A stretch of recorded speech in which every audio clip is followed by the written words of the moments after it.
This ESPN podcast is brought to you by Geico. 15 minutes could save you 15% or more on car insurance. Visit geico.com. The BS Report is a free-flowing conversation that occasionally touches on mature subjects. The BS Report. The BS Report with Bill Simmons. Welcome to the BS Report. We are taping this on a Tuesday late morning in Southern California. It might run on Wednesday because we've already done 2 podcasts this week. We had a lot of pop culture so far this week. Monday, Breaking Bad podcast with Andy Greenwald. Tuesday, Wesley Morris and I premiered Overrated, Underrated, or Properly Rated. We did Jodie Foster. And then I wrote a column about the Eagles, the band, not the football team. We need to get some sports into the mix here. So, Jonah Keri from Grantland on the line right now. Baseball, I don't want to say it's heating up. We're still in the dog days of August, but it's threatening to heat up. What are you most excited about right now? I'm still most excited about the Pittsburgh Pirates. I'm a sucker for the underdog. As you know, I rooted for an underdog my whole life, and the fact that this team, never mind making the playoffs, but hasn't had a winning season in 21 years, and they're in first place. I get Puig, the Dodgers are the hottest team in baseball. The Braves are hot. Texas is hot. There's a lot going on. But, man, the Pirates even have a shot at something this year. That's just – nobody expected that. It's amazing. I love it. Well, I mean, the odds of a Pirates-Royals World Series, obviously maybe like 100-1 right now, but I feel like the world would just collapse onto itself. Like it would just be locusts and everything that would be it. Pirates-Royals, it's in play. I mean, it's not going to happen, but at least when is the last time Pirates-Royals has been in play? I love it. It's great. We have Randy, of course, on staff, and I know he's working on a piece on the Royals too. And it's just to have excitement like that is fantastic. I mean, I just think about in any sport, it's like that. When the Bucks became good after all those years in Tampa Bay, that they were just a disaster to the league, and the Clippers became good. And there's something about sports being that way. Butler, when they came, they missed the bank shot by 2 inches, otherwise they would have beaten Duke. I mean, that stuff to me lingers. Unless you're a fan of that specific team, that specific city, I think the underdog stuff on a global scale lingers more than just about any other story. I agree. And I just spent 4 days watching the Royals because they played my beloved Red Sox. And yes, like most baseball fans these days, I just watch my own team, which I want to talk to you about in a second. But look, baseball has ebbs and flows, and your team can look awesome in June and not nearly as awesome in July, and things go up and down. And over 162 games, you never want to overreact. But I watched probably 75 to 80% of that series, and it was really hard to come away from that thinking anything other than right now the Royals have a slightly better baseball team. Now, they did so much damage in the first part of the year to their win-loss record that right now, as we're taping this, they're 62-54, 6.5 back from Detroit. They are about 4.5 back from the wild card. But, the good thing for them is they're streaking. And a great bullpen, couple hitters that are kind of peaking at the right time. James Shields and Irvin Santana, have been eating up innings for them. What else do you like about this team? Well, the hitters who were so bad earlier in the year are really starting to hit. Mike Moustakas might have been the worst player in baseball over the first 2 months of the season. And it was puzzling because he was a big prospect, 24 years old, something like that. And it was just thought that he would get better. He struggled to get on base last year, but he definitely had great power. You could kind of see it coming. And Eric Hosmer, I mean, I know about your love-hate. When I say love-hate, I really mean the hate relationship with Eric Hosmer and your fantasy team. He was a murderer, too. And all of a sudden, these guys are really hitting. And that was the thing about the team was you can argue about the Shields-Myers trade ad infinitum, and everybody in the world already has. But the thought here was that this was a good lineup, that they did have Moustakas and Hosmer and Butler and guys like Lorenzo Cain who were potentially going to come into their own. And they just needed that pitching. And Shields has made a big difference, and Santana has made a big difference. Now, obviously, Will Myers is hitting 900 with an infinity OPS for Tampa Bay, and he's a rookie, and they get him for 6 more years after this one. Fine. But they do have the pitching, and now we're starting to see that hitting. I just think that when the season started, there were a lot of I told you so's about the trade. I don't like the process of the trade, but at least I understand the process behind the idea that they could be a good hitting team, or that they could have a good lineup in general, be it with defense or with offense. And we are really starting to see that now. So, it's not a thumper of a team. It's not like Boston, which has just power hitters and guys get on base up and down the lineup, but it's at least competent. And now that you've got this great bullpen and everything else, 6 decent innings from a guy who's not Shields and Santana, and then enough offense, and you get into that 10, and the game's kind of over. And that's really what it's been for Kansas City over the last 2 weeks. They've done enough in all of those areas to win these games, and they are contenders at this point. One note on Eric Hosmer, who I've been with since 2010 in the League of Dorks. We protected him for 2 years before this season. I feel like he's like a family member at this point. When he climbed to 300 this weekend, an emotional moment. I even tweeted about it, and I don't think he's had a hit since. But, they've been crediting George Brett for doing whatever. I do think he's in the third year, and this is like anybody who's played fantasy baseball for 2 minutes knows, like, you always want to look at these guys in the third and fourth years when they usually start to do whatever takeoff they're going to have. You mentioned the Shields trade, though, which just seems like it's an argument that's never ending on Twitter and on the internet. And Brian Kenny just keeps it going. And, I hated the trade. We discussed it on this podcast, you and I. Yep. But the reason behind the trade is being kind of vindicated because their attitude was, look, we've gone down the road with these prize prospects. We've played this record album over and over again, and we've sucked for 20 years. And here's a pitcher who's really good, and we want to get him. And we're going to take the chance that he'll be here for 2 years, and he'll pitch really well, and then he'll want to re-sign here because odds are we're not going to be able to convince Ryan Dempster to sign here or all the other people they could have gotten who are 80% of Shields. They're Kansas City. Free agents don't want to sign with them. So they made a calculated risk that not only would Shields stay after the 2 years, I think, but also that Will Myers would be the latest quote-unquote can't-miss prospects who either misses or half misses. I wouldn't have done the trade. I didn't like it, but I get it. I mean, you get it, right? Yeah, I mean, I do get it to some extent. I wrote an article about Shields for Granlund maybe 2 or 3 weeks ago, just because it started to get to the point where people were critical of the trade. This is before Kansas City went on the run, of course. But it wasn't that they were directly getting on Shields, but it just felt like he was being, downgraded a little bit somehow. He's a really good pitcher. I mean, he's one of my favorite players, too. I just like the guy. He's so smart. He taught half the young Rays pitchers who are now on the staff how to throw a changeup. I mean, there's a lot of things that he does that are phenomenal, and I think that has to be acknowledged. He's got a bad win-loss record. Who cares? I mean, he's been really good. The whole idea of changing the culture is an interesting one. I guess that the counter-argument, and it was my counter-argument too when I criticized the trade, was it wasn't even so much Myers, because a lot of prospects miss. Yes, he's been amazing so far. Maybe he'll turn out to be a superstar. That's fine.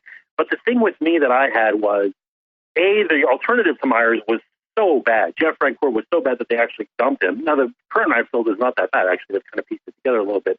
But the other thing was, it's an opportunity cost issue. Opportunity cost is an economic term. It just means if you do X, you're not overlooking the fact that you could do Y, basically.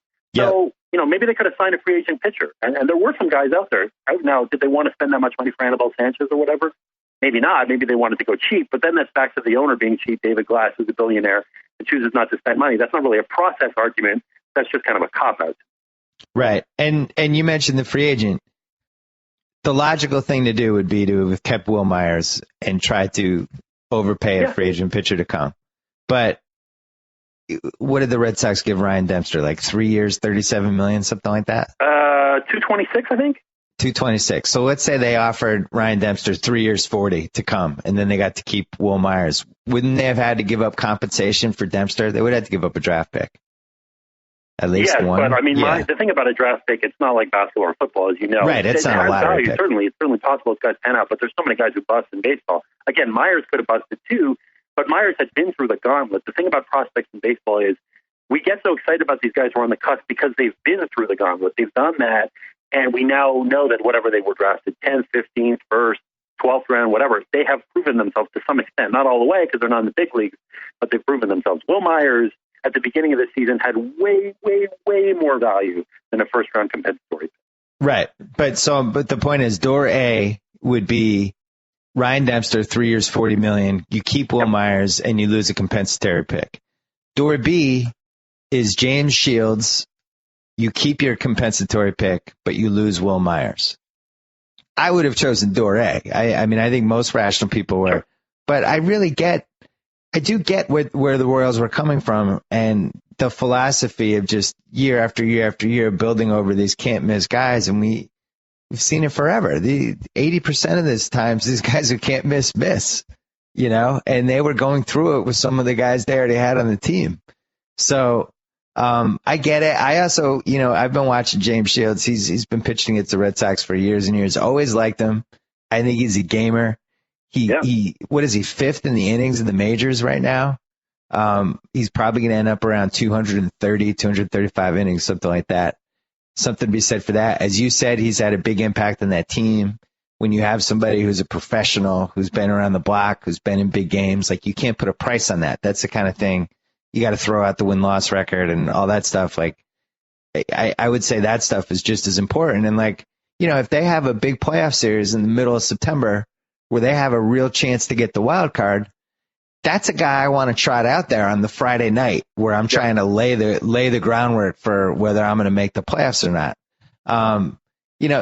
Unfortunately, Will Myers is absolutely destroying baseball for crazy. Tampa.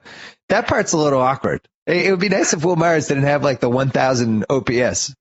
Settle down, Will Myers. How good is he? You've been watching him, obviously. Who would you compare him to? Well, immediately I'm going to get yelled at for this because, of course, I have my own biases from the past, and this is one of my favorite players of all time. But I'm going cross-racial. I'm saying Vladimir Guerrero. Cross-racial? Wow. Cross-racial.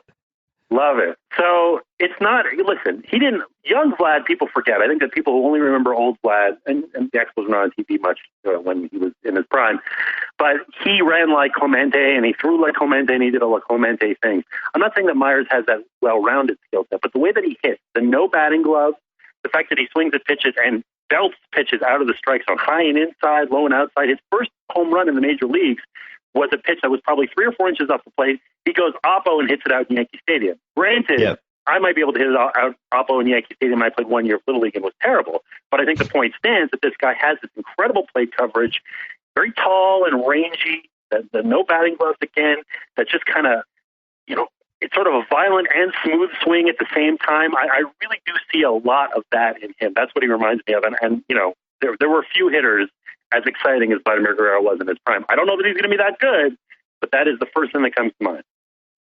Well, year after year after year, the easiest bet in sports is the Tampa Bay Rays wins over. For some reason, Vegas just refuses to appreciate or take into account anything that's happened over the last 10 years with them. This year, I think it was, 85.5?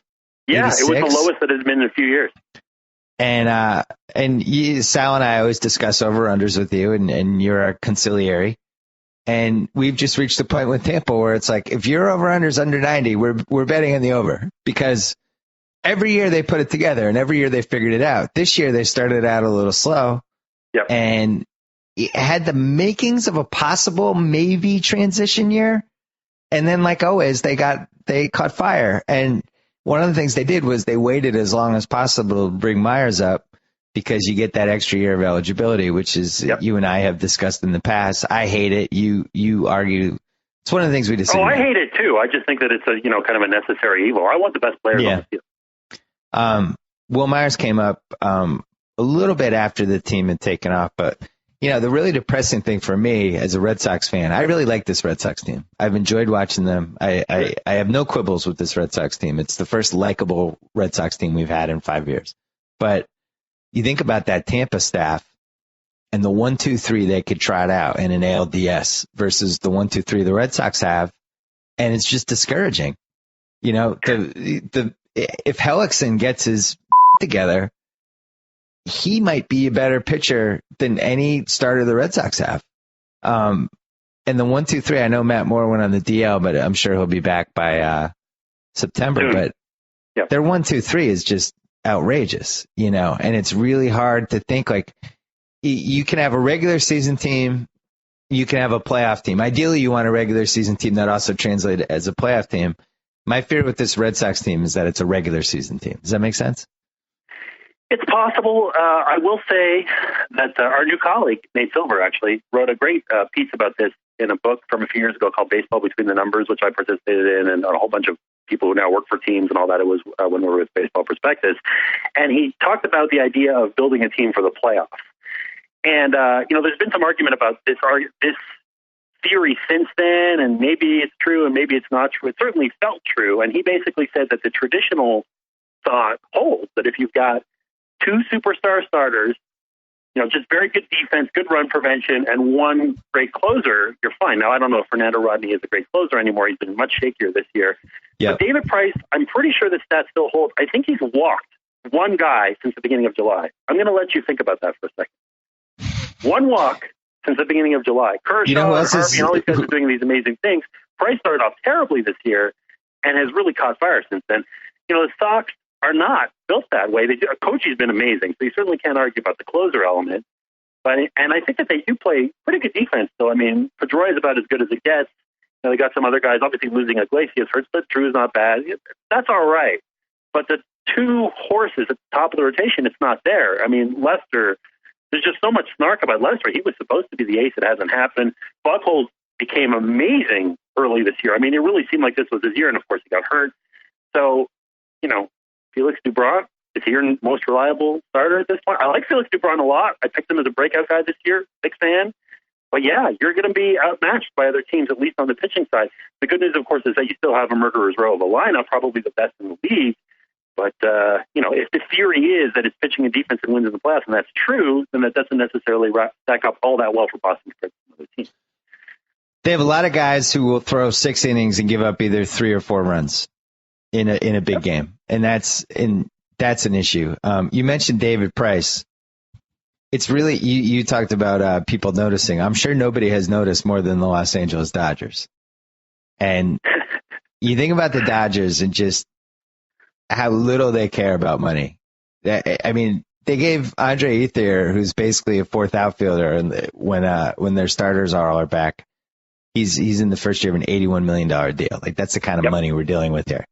You have Robinson Cano, who's a free agent this year. They need a second baseman. That would kind of be the coup de grace signing for them. I actually think he's going to get overpaid, even more than baseball players who get a free agent contract in their early 30s usually get overpaid. And if I'm the Yankees, that's a really tough one to let go, especially if you're not paying for A-Rod next year. I think it would be tough to just say, all right, Robinson Cano, good luck in the Dodgers. I just don't think they can do that. But if the Dodgers somehow got him and then Price a year later, like, we're looking at one of the all-time super teams, right? Yeah, well, let's start with Cano. It's an interesting case about Cano or anybody. He's really the marquee guy by a mile going into this offseason. By a mile. By a mile. I mean, the next guys are Sin-Soo Choo, Matt Garza, Irvin Santana, people that name, Brian McCann. These are fine players. It's not Robinson Cano. So there's a thing about second basemen, which is that they have a higher attrition rate than players at other positions. Now, there's a bunch of theories about this. One is that they turn the double play a lot, so they get spiked, and they just get these nicks and knacks, and it starts to wear them down a little bit. But the theory that has been put forth elsewhere, I believe Fangraphs did a piece on this, is that second basemen by their nature are athletically limited. In other words, they're shortstops who couldn't cut it. They weren't quick enough. They didn't have a good enough arm or whatever. They're just lesser players, and they're just demoted to second base. And lesser players, whatever their position, just don't last as long. Their skills at their peak are fine, and then they get to, just over 30, and it can really fall apart in a hurry. So many second basemen have broken down over the years. Here's the thing about Cano, and I think you can make this case for Pedroia, too. Pedroia, in particular, was a shortstop in college, and a good one, and they just moved him to second base, and he's incredible. Cano, I think, has that skill set, too. Cano is not your typical second baseman. He's much bigger than a normal second baseman. He has a lot of power, and he's a very good defender. I don't dispute the notion that he's going to get overpaid, but I think this gets into what is overpaid in baseball. It's very, very different than basketball. If you sign a bad contract in basketball, you are screwed because there's a cap. Yep. If you're in baseball and you're a team that has a ton of money, the Dodgers do, the Yankees do, whatever, it is an overpay in a sense to pay Cano $30 million a year for 8 or 9 years. But it all depends on what the composition of the rest of your roster is, in addition to how much money you have. In other words, let's say you're the Angels, and this is not a good example because the Angels stink, but bear with me for a second. Pujols is a terrible contract. Hamilton's a terrible contract. But they have, depending on your point of view, the best or the second best player in all of baseball, and Mike Trout, and he's making $500,000. Well, if you have Trout making $500,000, you could pay somebody else $30,000, and that's fine. You want it to be better than what Josh Hamilton has been, but I think the general point stands. So the key with the Dodgers is going to be developing prospects and getting guys in there. I know it's crazy to say this with a $200 million payroll, but they have to have some if not Trouts, and at least productive guys who don't make much money. I did write about that briefly today, Granlund, but they have some cheap, relatively cheap good guys. Of course, Puig is one of those guys, certainly. The issue with Price is, yes, he could become available maybe as soon as this offseason or the next or whatever, although the way he's pitching, I don't know. Maybe the Rays might throw some money at him. I was surprised about Longoria, so maybe the things have changed, and there's talk about some stadium momentum. We'll see what happens. But here's the thing about Price. The Rays are not dummies. They're going to make a trade with somebody who's going to offer them good prospects. You could say, wow, the Dodgers want him, and that's fine. The Dodgers can't snap their fingers and invent good prospects. They don't have good prospects. The Rays are going to go to, St. Louis or a team like that that's got monster prospects up and down the organization, pitching, hitting, and everything, and is willing to pay for a guy like Price. That seems much more likely to me. So Cano I buy in Dodger Blue. Price is going to be pretty tough. Unless he's your first $300 million starting pitcher. Yeah, that's right. If he goes all the way to free agency, in other words, either the Rays keep him, probably unlikely, all the way through to free agency, or they trade him to somewhere else and Price says, you know what, I'm fine here in St. Louis or name your city, but I'm going to test the market and see what happens. And that's possible. By the way, I think Kershaw is going to get, even though he's not eligible for free agency, I don't know that he'll get 300, but I think it's going to be pretty darn high. I mean, I agree with you. He's the platonic ideal of a pitcher. He's the best pitcher on earth. Yep, I agree. And you mentioned the Price thing. From what we know about Tampa, and you're obviously intimately familiar about them with them because you wrote a book, that their history would suggest that they are going to make a run this year and then trade Mr. Price in the offseason for a motherload of prospects. A little like what Oklahoma City tried to do with James Harden, only actually getting marquee blue chip prospects would be the difference. But I would assume, what they got for Shields is probably 60% of what they could get for Price, maybe 70%. What do you think? Yeah, I mean, that's based on perceived market value. I think that's fair. Shields is a great pitcher, but Price is in another world. I mean, the way he's pitched in July since he came off the DL is he won the Cy Young last year. This is better than he was when he won the Cy Young. So it's interesting. I mean, saying that you're going to do better than Myers, who, I'm sitting here comparing to Vladimir Guerrero. He's got 6 more years of team control left, and he makes $150 a year. That's pretty good. So we'll see. I mean, it's a funny situation because they traded Matt Garza a few years ago, and they got this kid Chris Archer, who's really emerged as a good young pitcher from that trade. The Shields deal. I mean, they've made a bunch of these trades, but Price is almost a different species. They have never traded anybody as good as Price. And they're asking, they might in a way box themselves out a little bit because they're going to rightly ask for a ton. And we're going to see which team really steps forward. I mean, there's the whole idea of, I don't give a crap, I'm going for it or whatever. But, I'm trying to think of the last mega deal like this. You might have to go back to the Mark Teixeira trade where Texas got Elvis Andrus and Saltalamacchia. And they just loaded their whole roster for one guy. And teams, I think, are a little bit reticent about doing that again because they realize you make one trade like that and you could set yourself back a lot. In other words, the Cardinals, to me, might be the best organization in baseball, top to bottom, if you consider what they have in their minors, in their majors, and how they're run, recent success. I think you can make the case, if there was some subjective view of number one org, that's the Cardinals. But if they trade their best 5 young guys to get David Price, that's fine. But maybe something else goes wrong. Maybe somebody gets hurt. Maybe, God forbid, Price gets hurt. And all of a sudden, you've really strip mined a lot of what you have. I'm definitely a go for it guy. I think you cash in prospects and you got a shot at it. But I think that this is such a unique situation that it might almost force the Rays to re-sign the guy because they won't get what they feel that he's worth. I'm looking at the at WAR right now for pitchers. I agree with you that Kershaw is first. MVP candidate. I think number 2 is up for debate, but I will make this point. I think Yu Darvish's best game is better than anybody's game who is another candidate for the number 2 spot. But I don't know if that means he's number 2. Who do you think is number 2? Well, I mean, I'm tempted to say Felix, both as a fan and just as an analytics guy. I mean, he's unbelievable, and he's so consistent, too. I mean, what was it? He's never had a bad year, ever. Now, the whole thing about what's your best day, Darvish struck out 15 guys yesterday. I mean, he walked a guy, and it was a terrible call, and the umpire started grandstanding and all this stuff. And people got so upset because it was a given that Darvish was going to complete his perfect game, which, by the way, has still only happened 20-odd times in baseball. Right. That's the thing about Darvish. He's just all those pitches, that GIF that made the rounds on the internet, I think it was Drew Shepard, and he did it. And it was Darvish throwing all his pitches from the exact same release point. And one would like bunk the guy in the head, and the other one would hit the dirt, and the other one was 5 feet outside. I mean, it's just, there's nobody like him. So I just thought of a column idea for you because I was looking at Felix's stats. So Felix has been over 230 innings the last 4 years and on pace to do it again. Yep. And this is something that you see it in basketball with the stats and with baseball a little bit too. And this is the best case for Dwight Gooden's 1985 season being the greatest pitcher of all time. He threw 276 innings that year. Mm-hmm. If you're talking about Pedro versus Dwight, and I'm still taking 99 Pedro for one game over anyone who's ever lived. But Dwight throwing 276 innings was just obscene. Like I bet he threw 50 more innings than Pedro. He was 20 years old. And it's just like, so here's the idea. You talk about these guys in half-decade stretches. First of all, I'd love to know how many pitchers have thrown 230-plus every year for 5 straight years and then also had the stats Felix had. I mean, I know it's happened in the 60s and things like that, but just the sheer consistency of not even having injury and just 33 starts a year, basically.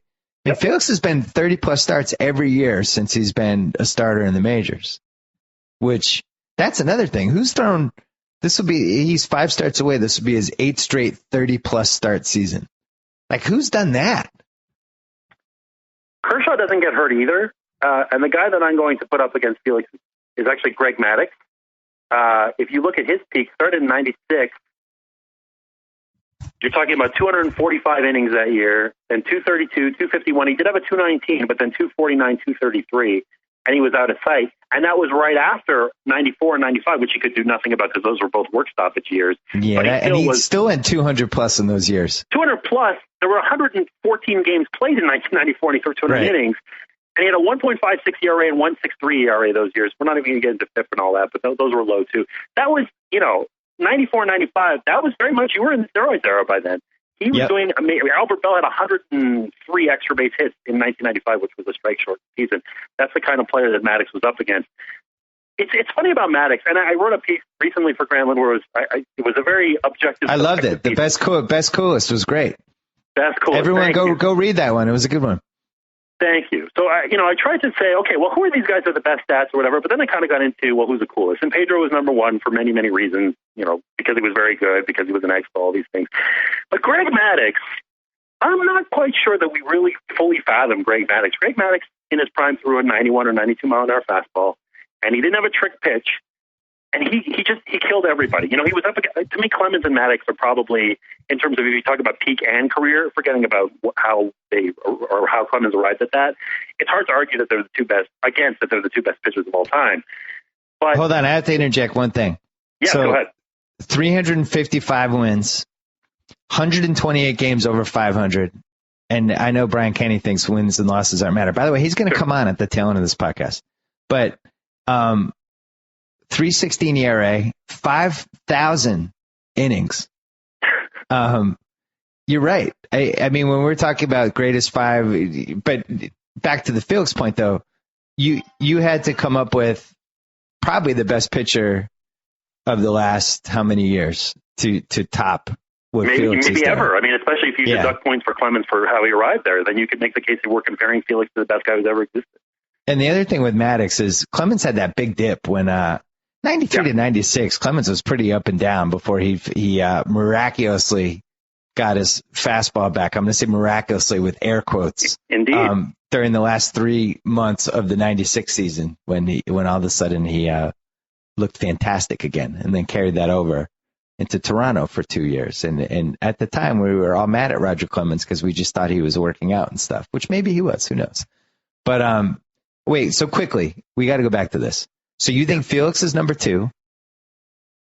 Yeah, I think Felix is probably number 2 because of the consistency. Darvish has got here's the thing. Verlander's the guy that we should be bringing up, but Verlander's not the same this year.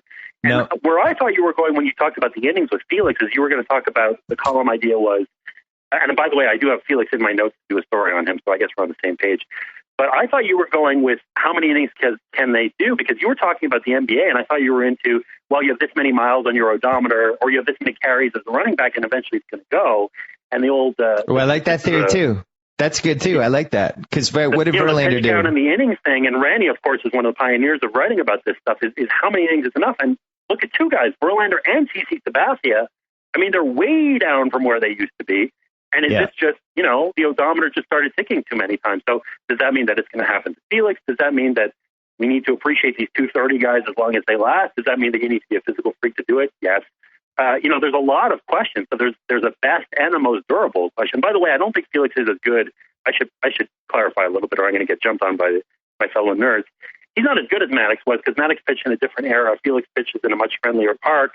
There's less offense now, and he's just not quite as good. But, in terms of durability and how great he is, sure. And I think it's a tribute, by the way, to Kershaw that we can say, in my opinion, pretty clearly that he's better than Felix. I think that's we're almost glazing over the fact that Kershaw is probably the best guy, and he's 25 or 26. I mean, he's unbelievable, and you can adjust for Dodger Stadium all you want. He's still a stud. Yeah, 119 hits and 182 innings speaks for itself. You can take your FIP and your XFIP and throw that out the window, because that's ridiculous. I don't care what the BIP was. Yeah. I love those stats, but that's like outrageous. We like Jose Fernandez in Miami, right? He's in the conversation. I'm a Jose Fernandez fan. Chris Sale. You should go to that ballpark. It's more fun than you think. That's a fun little outing that you would never. If you were, it's too bad that. Obviously you were on the clock all the time in the playoffs. But if the Heat go back to the playoffs and you can find an off night, which is very unlikely, but if you can, go there and try to catch Fernandez. That is one of the secretly enjoyable things to do in baseball, and I promise you will have no problem finding a good seat, by the way. I want to go there and catch a foul ball, because I'm competing against 5 other people. I still have not. I almost feel like it's cheating to do it in Miami. I've caught one other guy, of them, but it's cheating because I grew up in Montreal. So. Matt Harvey, obviously, in the conversation. Chris Sale's having a really good year. I have the same concern that everybody else has who watches baseball. You watch him throw, and it's physically agonizing. You just go, oh, no. Oh, there's going to be a horrible injury with this guy soon. I don't mean to jinx him, but just the way he throws just seems not right. It makes me nervous. I just wish he wasn't that violent, I don't know. So I like the guys who don't make me feel like the arm's going to come off on every throw. But, it's really been a renaissance for the big-ass starters, because Scherzer's been having a career year, too, and he's vindicated everybody that has stuck with him, all the fantasy nerds who have been banking on him for years and years and years. Last question, because we're going to get to Brian Kenny. Sure.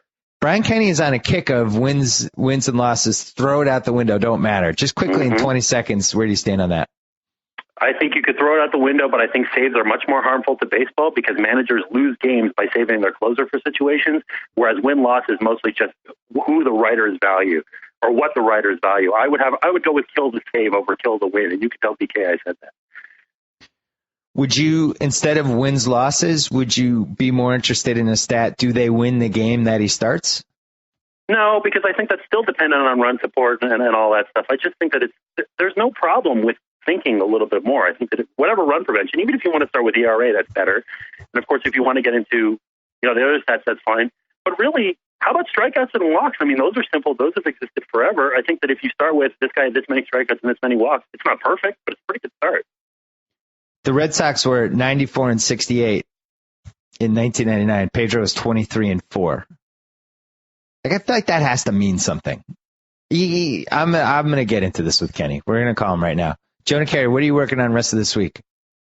I've got a huge piece coming out on Miguel Cabrera. I don't know when this podcast is going to run, as you said, but it'll be out on Wednesday anyway.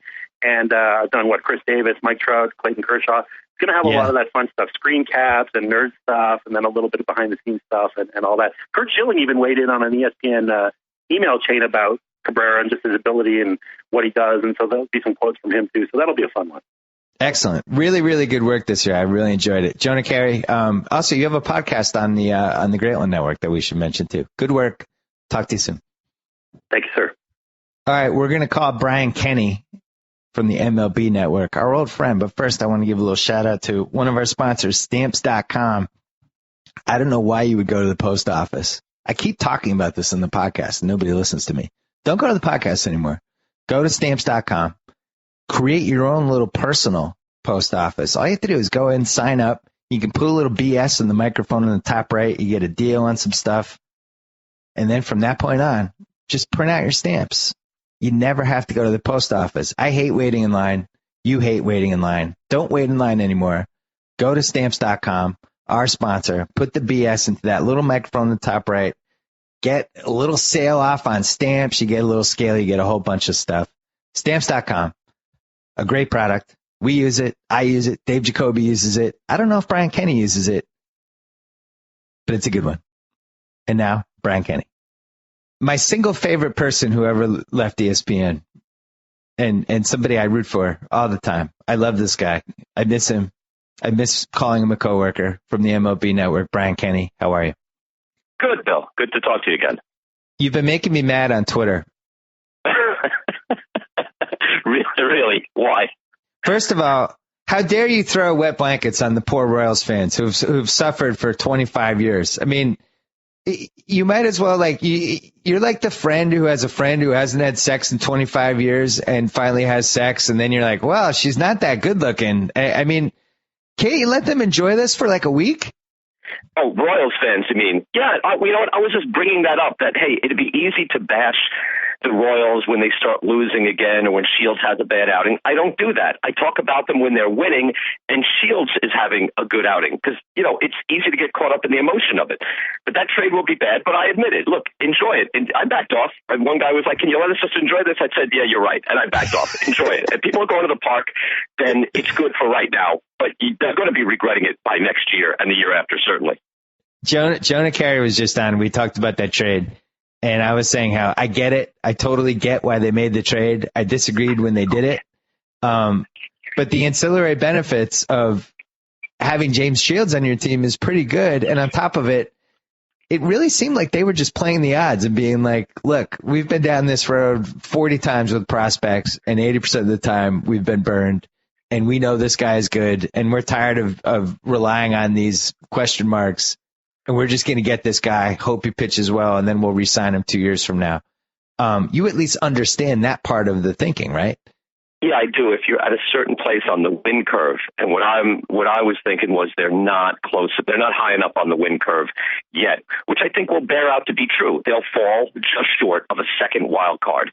Yeah. And if that happens, then it's a failure because you're paying decent money, not below market money for Shields, because he's excellent and he's been excellent, but you're paying decent money and you could have just taken that money on the open market. Now, I'm not saying I had perfect solutions, but you could have used that money on the open market and kept the minor league player of the year who had zero service time in the major leagues.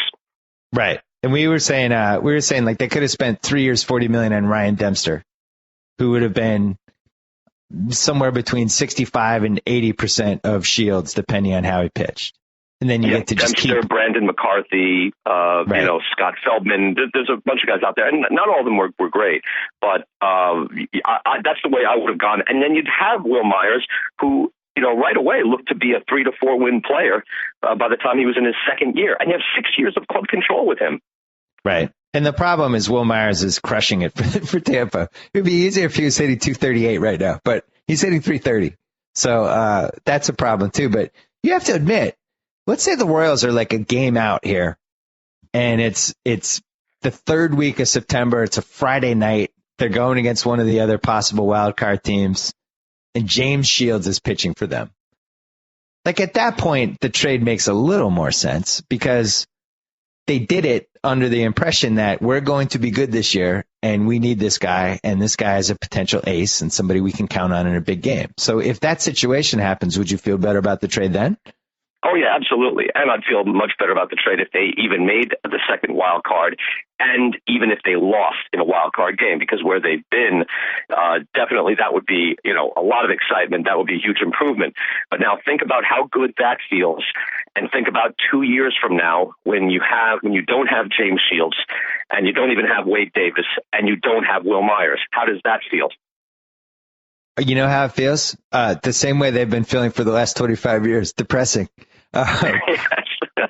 Here's what scares me about that trade, and the reason I didn't like it, other than obviously anybody who actually follows baseball knew this was probably a bad idea to do this trade. The GM it makes me nervous when GMs are in a situation where they're kind of all in.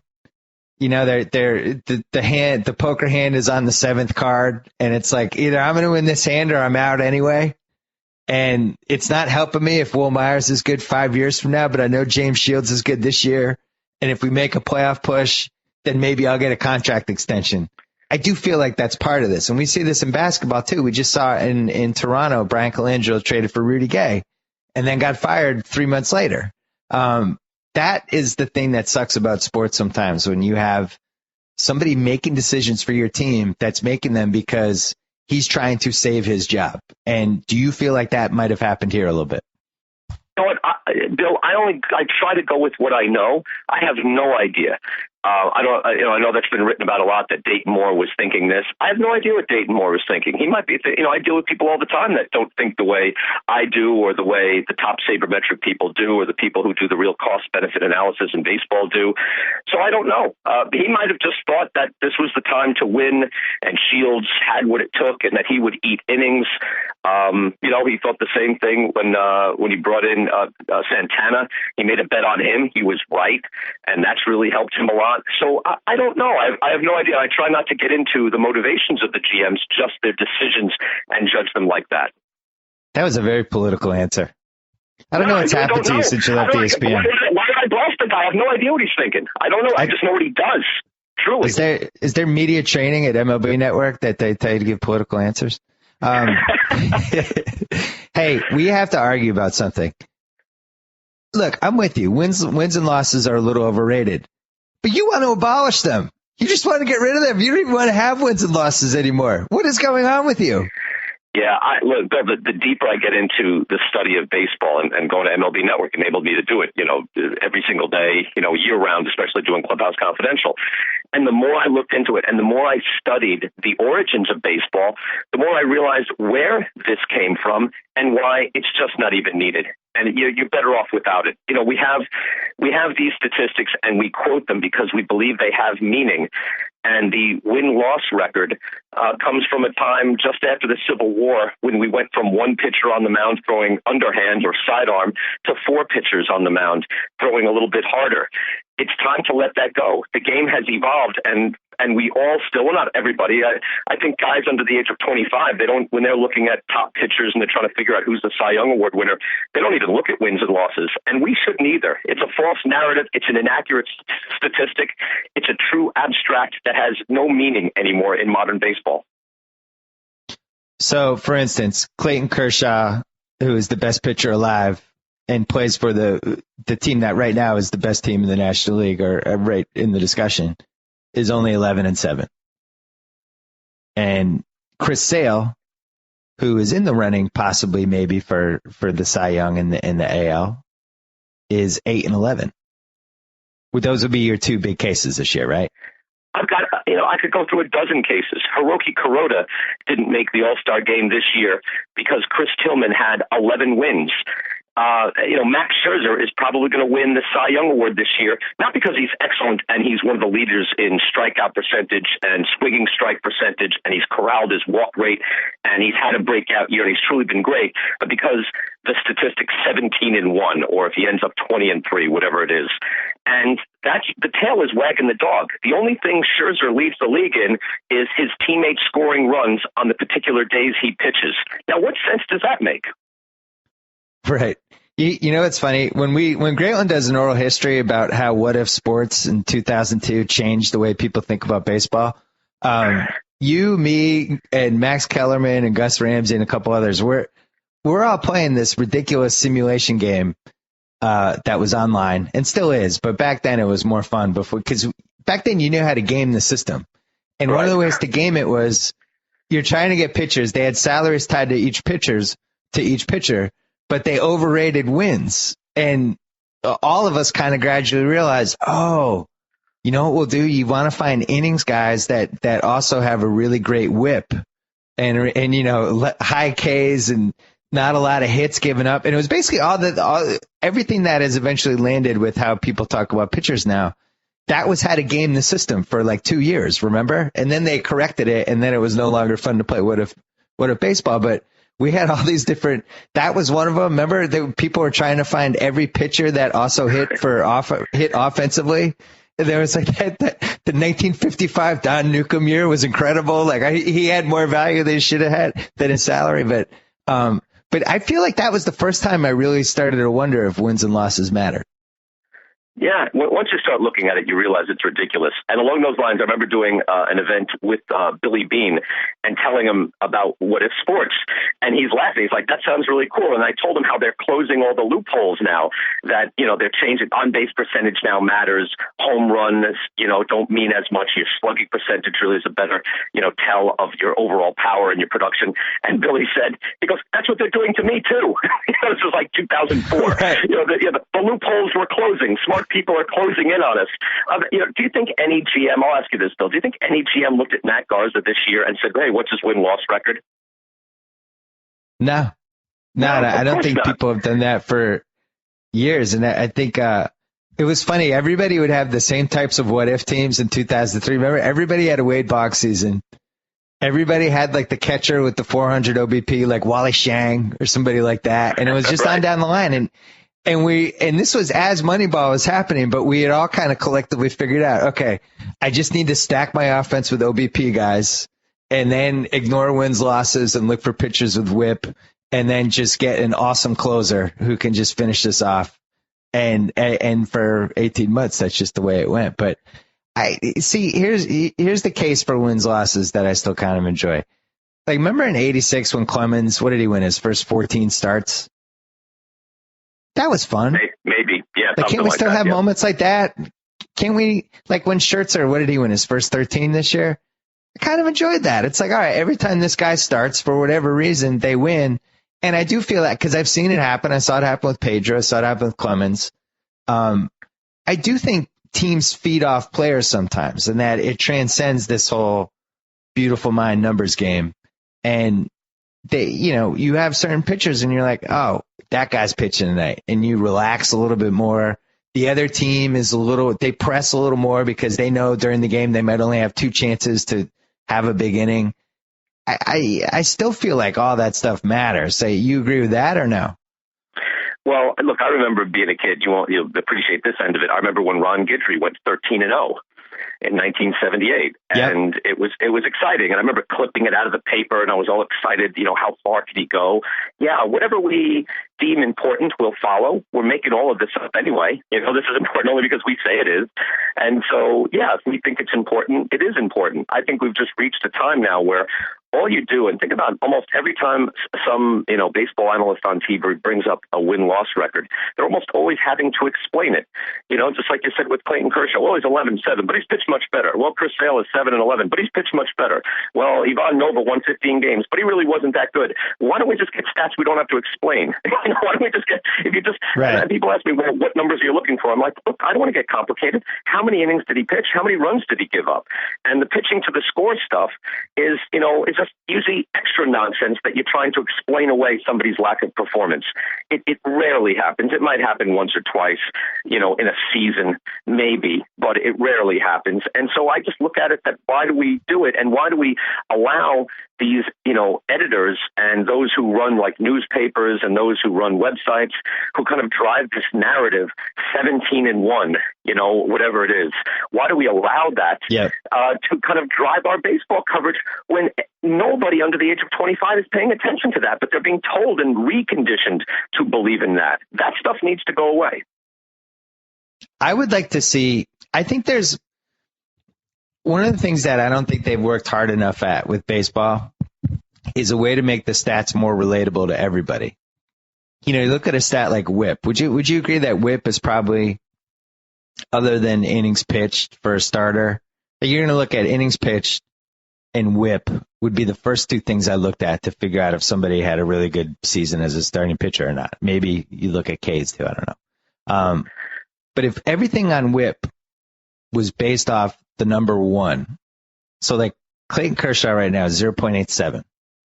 So if you just thought of him like he's minus 13 right now, that's insane.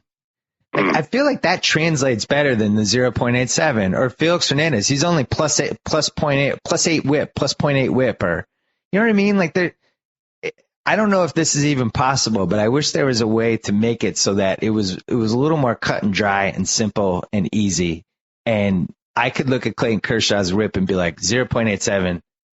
That's outrageous. Matt Harvey's 0.86. That's outrageous, and that's the part that I don't feel like the Sabre community has been able to effectively translate to casual baseball fans or people that haven't really bought into this stuff yet. Well, I don't know what you're supposed to do, though. Like, first of all, I know when I bring up whip, a lot of the really advanced baseball writers rip into me on Twitter saying, you're looking at his whip? What are you talking about? And it is, I understand, whip is revealing, and it usually does tell the situation. It tells how many base runners a guy is allowing, but is he giving up singles, home runs, triples, or doubles? That doesn't account for it. So it's kind of like batting average. It's limited. But the thing is, nobody is quoting whip in headlines. Nobody is doing teases before a playoff game. This guy's whip is this. So it's like the save. Like, people ask me, why are you trying to kill the win? You should kill the save. And I always say, we know the save is kind of silly and fluky and strange and weird, and we don't base, what type of season Mariano Rivera is having if he had 31 saves or 47. We don't, because we know it's silly. It's like the hold. The win, though, is different. And I'll ask you this too, Bill. When you think of batting average, how do we know the difference between your 290 hitter and your 337 hitter? We've just had it ingrained in us. So I think as we get used to, things like wins above replacement, we get used to, runs allowed per 9/WAR, we'll get more used to those numbers and what they're supposed to mean. And an RA, not, /9 WAR is only how many runs you allow per 9 innings, all runs, not just earned runs, because you're responsible for everything, I believe. And then it factors in how many innings you pitched. It's not complicated. It's not calculus. And I think it's the numbers we all want to gravitate toward. You really think that's conceivable, though? I mean, honestly, do you feel like most people want to follow baseball in a way that they actually have to do homework and put real thought into these numbers and try to translate them? I'm not sure how realistic that is, because for people like us, and this year, because I was doing the NBA and I really fell out with baseball, and it took me almost a month to just kind of get reacclimated and figure out what the hell was going on. It's hard. The numbers are intimidating. It's not easy to pick up all this stuff. And I do think that's one of the reasons why win-loss is something that people gravitate toward, because it's easy. And I'm not saying that means it's right, but I just think people are going to take the easy way out a lot of times. They don't want to feel like when they're a baseball fan that they're studying for an algebra test. So I guess and this has been the question for baseball for the last 6-7 years, how do you make this stuff a little more appealing for everybody? And I do not know the answer. I don't know if you have any ideas. No, I think you definitely make it part of the language. That's all. And not that long ago. I mean, I was doing Baseball Tonight now 13 years ago, Bill, when I started. And I remember being told, hey, you can't say this guy has a 500 slugging percentage, because I had to explain that 300 batting average, the equivalent is a 400 on base, the equivalent is a 500 slugging percentage, which was just, here's standard shorthand. Bernie Williams was a 300, 400, 500 guy. But I was told, hey, you have to explain what that means. And I said at the time, no, I think people know a 500 slugging percentage is the mark of an all-star, give or take the run-scoring environment. But I think 13 years ago, that did have to be explained, and I don't explain that anymore. I said, this guy's slugging 500, and that tells everybody this guy is performing at an all-star level. I think we keep making progress like that, and you'll get there. Everybody now, Bill, has been raised, not our generation, but everybody under the age of 24, 25 has been raised on sortable stats. They know how to look these things up, and they will. I hope you're right, because I do think the dialogue, especially on the nightly baseball shows like the ones you guys are doing, and even Baseball Tonight, it's nice to see Keith Law and Jonah Keri in Baseball Tonight, and I think it'll eventually ease into the mainstream a little more and more. But I hate to call this out. I try to avoid media criticism. I do think a big part of the problem here is all the people that announce baseball games. For whatever reason, we've decided that baseball announcers have to do the games like they're from a different era. And the only reason I notice this is my friend Sean Grandy has been doing some Red Sox radio stuff, and I've listened a couple times. And he does it. It really almost feels like it's a totally different way to do a baseball game, and it's really not. It's something like you and I would do if we were in the booth, but he'll come out, he'll mention some crazy stat, or he'll be like, boom, boom, boom. And it's info, and it's not that kind of the way most people do baseball games, which is like this lazy, and there's a lazy fly ball, and here he is, he's hitting 302 and telling these corny stories that aren't funny. And it's like, it's from another generation. And I think the last piece of this puzzle has to be the announcers embracing it in an everyday way. And until that happens, it's always going to feel like a schism. I really believe that. I agree with you. I think a lot of it is, right, those who are still in control of producing baseball games, baseball shows, and this goes for all sports. And I often question, why does it have to be done this way? And even when I start calling a game, I lapse right into a guy that I would call 1940s man, and the 2-1, just a bit outside. And, suddenly you lapse right into that. And you're thinking, what am I doing? But, yeah, that's the way it's been done. So I think eventually, with so much media out there, the smaller places will do it first. Take a chance. Like if we were doing Brewers games this year, hopefully someone could break through and say, hey, why do we have to call the game the same way every time? Well, let's try to bring in viewers by doing kind of more of a talk show, while we're calling the game. And obviously you can do that on TV, and it's difficult to do it on radio. You really need to describe things on radio. But on TV, why couldn't you do that? And I think I've seen, more like the Patriots preseason football telecasts I read where they're going to try to do it more of talk show variety. And I think you can do it that way while describing the action and who's got the ball and who's been brought into the game. You need to be up to speed on those things. But you're right. Why do we go into this kind of hypnotic play-by-play trance that goes back to Dutch Reagan years? We don't have to do that anymore. It's the one thing in media that has literally not changed in 50 years.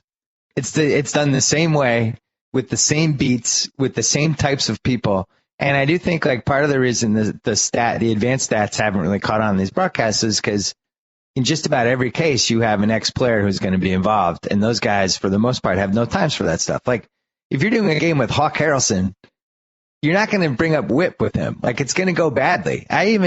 When we were on the NBA show this year, the thing that I argued the most with Magic and Jalen about, and we must have had 25 arguments about this. I'm not kidding. Like probably 5 on camera and 20 behind the scenes, was the Rudy Gay trade. And they were like, no, Rudy Gay, blah, blah, blah. He's good. He's somebody that, he's a real guy. And I'm like, but here's the math, guys. Like his shot location, like look at his stats. Like he makes 25% of his shots past 8 feet. Like you can't say he's a good shooter. And we would just go back, and it was like we were dogs chasing each other's tails. I think it's going to be really, really hard for athletes to embrace the advanced stats, because I always think there's going to be a bias from those guys that, well, you can show me all the numbers that you want, but I know what I know, and I see what I see, and you know what I mean? And I don't know if you ever get over that hurdle, especially in baseball. I just don't see it. I don't think it's realistic. Who knows? No, I think you absolutely do. We'll get past that. And you do? It goes down to, absolutely. We're getting there now. It's just a matter of time. And give me some examples. What's that? Give me some examples. Who's getting there now? Like Curt Schilling dips into a little bit. Right. Well, I mean, probably 13 years ago, I couldn't be called a baseball analyst because I didn't play Major League Baseball. But because I do analysis, then I can be on Clubhouse Confidential because, I write it. I have researchers. I research. I dig. We look for new dynamic in the sport. We constantly study. And then we have a show now called MLB Now where I'm pitted, against our former baseball players, mostly Harold Reynolds, and we argue things out. But I don't take that for granted. I've been given an opportunity to be an analyst, and that wouldn't have happened. You wrote your basketball book, and what you did was actually analysis. You did in the Bill James fashion. You actually did analysis. And now, you judge people by what they're saying. And again, younger fans will judge you by what you're saying, not what your background is. I look at it that, two of the smartest baseball people I know are Larry Bowa and Buck Showalter. So that's a dream show to do a show with those two guys. So if they were both speaking, do I care that Larry played Major League Baseball and Buck Showalter didn't? No, I don't. And I don't think the younger generation does either. And I think eventually you're going to see, especially with all these cable sports networks popping up and more guys getting these gigs, guys who do the advanced analysis and statistics, or just look at it in a logical sense. You're going to see these guys get airtime, and then eventually you're going to realize, yeah, why do we have to have this ex-ball player on the set? What is he actually saying? We're definitely breaking out of that mold. Well, somebody who just spent a year on an NBA studio show and never played basketball past high school on a team, I obviously 100% agree with you. You know what I admire about you? I think you own the baseball/boxing corner. Who are your baseball/boxing competitors? Yeah, I don't know. It's kind of right. If I had horse racing, I'd really be 1940s man. I have it all down.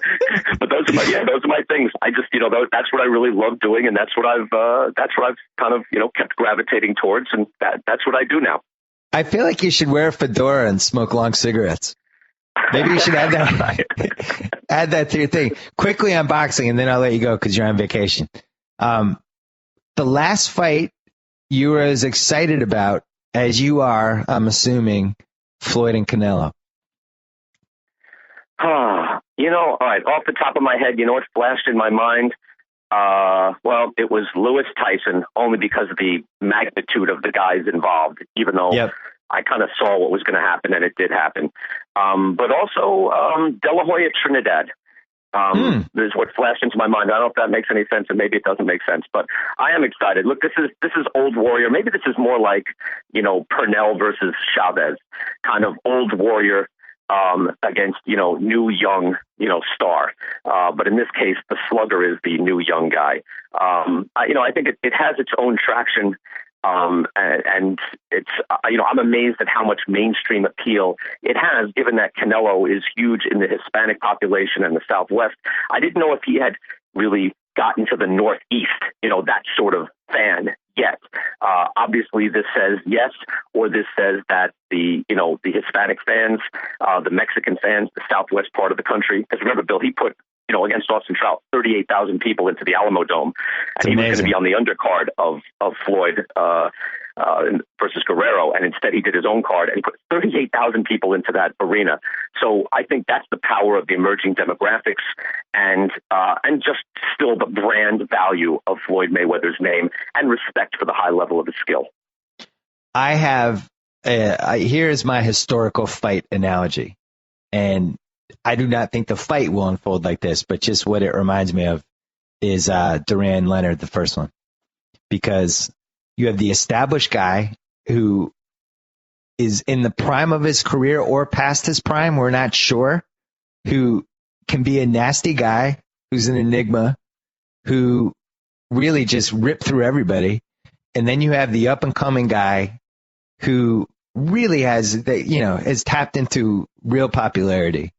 And this is the big test for him. And he's at an age where it might be a year too early for this fight for him. And I actually feel the same way the Leonard Duran might have been a year too early for Leonard. But that's what it reminds me of. I don't know if you agree. Yeah, that's a good way of putting it, right? Where is the timing right? And I really feel that with Canelo. I give credit to Canelo Alvarez because if I'm in his camp, I'm like, you know what?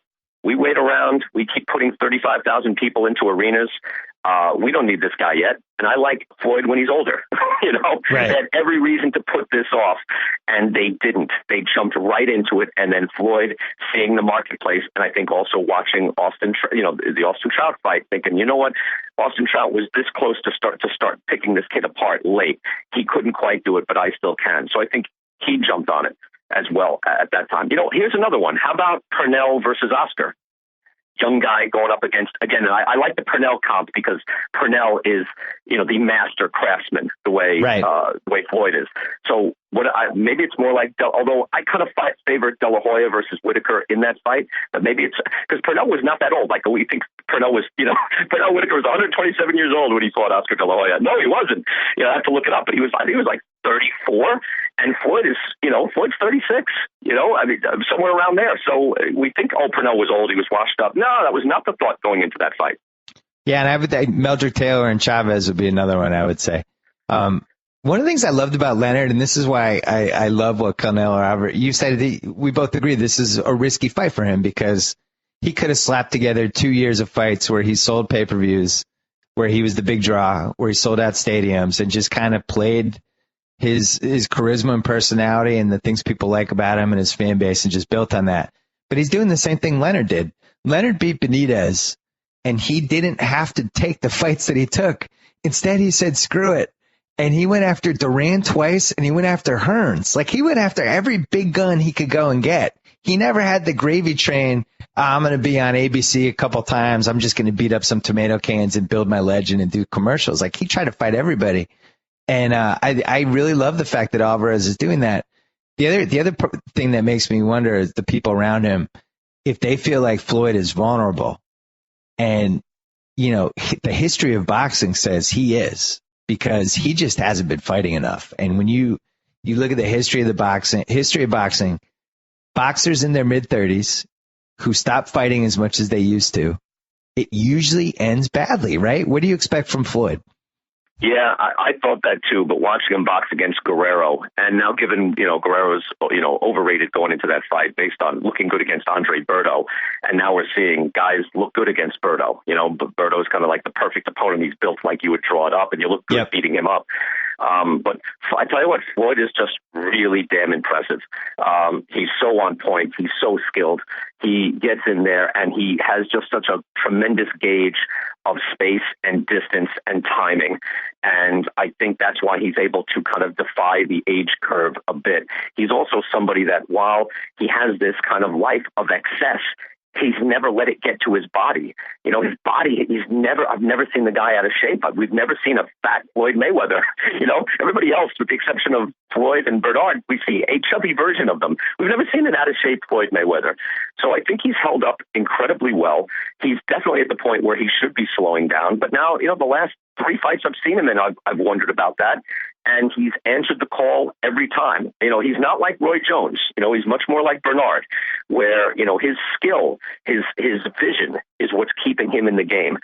He needs the fast twitch reflexes, definitely, but that is not what's keeping him on top. It's his vision. It's his ability to avoid punches. And I saw very little slippage against Robert Guerrero last time out. And just piggybacking on that point, what is he, 36 years old now? Or 35? I forget. But the lack of, dangerous punches that he's taken over the course of his career has to think, if there was some way to do a sabermetric stat for that, most times you haven't been clocked, or fewest amount of punches where you've been stunned or at least like shaken for a split second or whatever. I can't remember Floyd getting tagged more than 10 times. Can you? No. I mean, they're all memorable. I remember Angel Manfredi caught him once, and I thought, oh, he's hurt him. And oh, no. When Shane Mosley hurt him with that right hand, it was so... It was mind-boggling, because not only did he hit him clean, but you saw Floyd's legs wobble. We've never seen that. The only guy that I can think of, that I've seen myself that's been in that category has been Roy Jones. Again, Roy Jones went a good 15 years where I could have, for a while, I could name the rounds that he lost, and the times that he'd actually been hurt. There was so few and far between. Yeah. And then the script could not have flipped any faster or more violently the other way. And now he's probably been tagged more than just about anybody his last 10 years of fights. Well, I'm pumped. We're going to have you on one more time before that fight. I agree with you. We might have to go all the way back to Tyson Lewis. I'd have to really think about this, but I certainly can't remember in the last 5 years a fight that I'm more fascinated by. I honestly don't know what's going to happen, which is another great thing. Like, how many boxing main events can you remember where you're just going into it going, I'm prepared for anything. I don't know. The crowd's going to be incredible. Don't you think it's going to be pro Alvarez? It'll be like, what, 70% Alvarez? 75? As far as the fans? Yeah, the fans in the building, like 75% Alvarez? That's a good question. I don't know. Yeah, it very well might be. It's funny because Floyd always is the heel walking in, and then there's that kind of murmuring of respect as it goes along. But yeah, you could be right. You could absolutely be right. The other part of this, by the way, like Bill, there isn't just one fight that really looking forward to. Like, how about Danny Garcia, Lucas Matisse, which is for the junior welterweight championship of the world? The fact that that's on that card too, I think really helps the whole event. And give me your theory on pay-per-views. Like, will that pay off? Will we see a trend of 2 championship fights again, or is the person buying, plunking down the $50-$60 just doing it for the main event? I think this is boxing's biggest mistake over the last few years, was not following that UFC model of having at least 2 really good fights on a pay-per-view. And the reason is that there's no you don't have a Dana White in boxing. And everybody's out for themselves and they're going to do their own thing. But I think it's a real problem. You get a boxing pay-per-view and 95% of the time you're invested in one fight. I think what happened a couple weeks ago, the fight you guys did, where Bertho was the main event, but the undercard fight was, probably the fight of the year. Or one of the fights, like, you rarely see that, where you're rarely going to see two good fights in a row. That one actually had three good fights. But, this goes back to, this is a whole other topic for another podcast, but we need a boxing czar, and we need somebody who takes over the sport in every way, both from a health standpoint, from making sure guys like Roy Jones Jr. aren't out there fighting anymore, to making sure the boxing pay-per-views are better, to marketing the sport better, and making sure the championship belts mean something. I mean, this is a whole other discussion. But I think it's cool that, as you point out, this is potentially an hour and a half to 2 really great hours of boxing in a row. And I can't remember the last time for a big pay-per-view we've had that. Can you? No, I know, people have been kicking around because I know, again, hanging around with Max a lot, he's always talking about, when he was a little kid and he would get all these other cards, pay-per-view cards, and it was Azuma Nelson, Jeff Fennick, I think. And so I started to look it up and figure out, all right, where are the other, like all these Don King cards that were supposedly so deep? And no, it was, you have a Terry Norris occasionally, a guy just defending a real title. And that's all you need, I think. I don't think, looking at this now, this could be the best pay-per-view card ever, just because you have 2 real championships. And let's say, who knows, Garcia Matisse, maybe it's, I don't know, I can't envision it being bad, but let's say it's not great. It doesn't matter. It was a significant world championship fight. And I mean, for the world championship, because the guy who wins that fight is the junior welterweight champion of the world. The belts, Ring Magazine, the whole thing, it's everything. And the same thing for now, for Floyd, who is the welterweight champion of the world, and Canelo, who's the junior middleweight champion of the world. You've got 3 weight classes. All the champs are there. So that makes it significant. And there's really never been anything like that, even going back to the 80s and the old cards. Brian Kenny, I miss your Musk.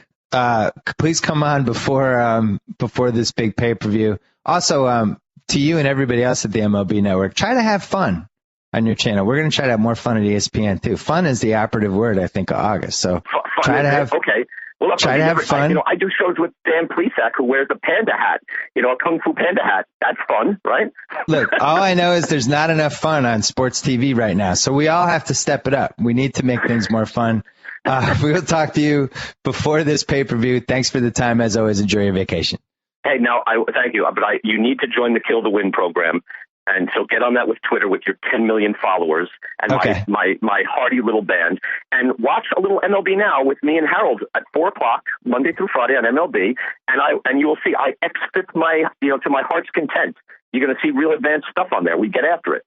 All right, I might bit my way into your Kill the Win thing. I'll keep you posted. Brian Kenny, Mr. Brian Kenny on Twitter, by the way. Thank you. Take care, Bill. So I get to sign off. Whoa! Thank you for downloading the BS Report with Bill Simmons. Too much fun. Check out more podcasts at the iTunes Music Store or at Podcenter at ESPNradio.com. Peace out. Hey, what you got there, Goldick? The new Subway Chipotle chicken melt with guacamole. Man, that looks good. Yeah, this new guac is really bringing the flavor. Got one for me too, right? Well, yes and no. Mostly no. Well, really, all no. Try the irresistible new Subway Chipotle chicken melt with guacamole, juicy grilled chicken strips with Monterey cheddar, Chipotle Southwest sauce, and new guacamole made from ripe Hass avocados with just a hint of jalapeno. Subway, eat fresh.